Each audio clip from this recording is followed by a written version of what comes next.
you were a school superintendent.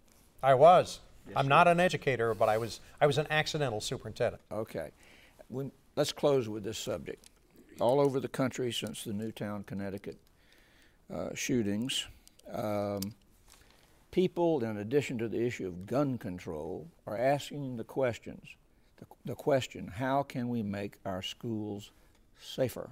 And there are all kinds of proposed answers to that question, ranging from arming our teachers to having school resource officers in every school, reconfiguring our schools for better cameras, whatever. Let's start with you as a former superintendent. I wish we could pass a law against crazy. I really wish we could, but so far we haven't been able to.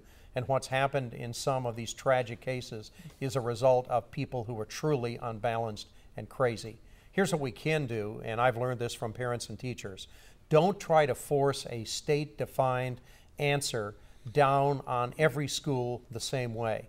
When I was a superintendent, I learned that some parents whose kids were in ramp schools, meaning every classroom open to the outside, they wanted to make sure that the school site, the campus, was secure so that nobody could get on the campus without going through the front office and being checked out.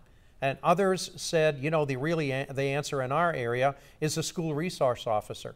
Others had different kinds of concerns about making sure that students were properly identified as they got on and off buses, because we've had some bad incidents around the country with school buses. I think the main thing is to make sure that our school districts have the flexibility and the obligation and the help to define a plan that's good for them, and then let them literally go to the school advisory councils and involve parents in defining a plan that's good for that school. That's what we need to do, and I think that's what we're going to do. About 30 seconds left.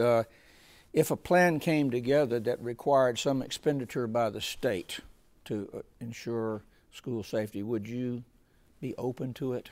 Well, I think we're always going to be open to find ways to make our schools more safe. Obviously, you know, we have to factor in cost.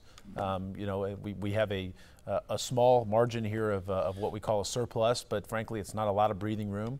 But I believe that the safety of our children should be a priority, and I cannot agree more with what former superintendent, now you know, President of the Senate, Don Gates, had to say, and that is that, you know, one-size-fits-all solution probably won't work here, but we should be looking for creative ways to make sure that we are protecting our kids.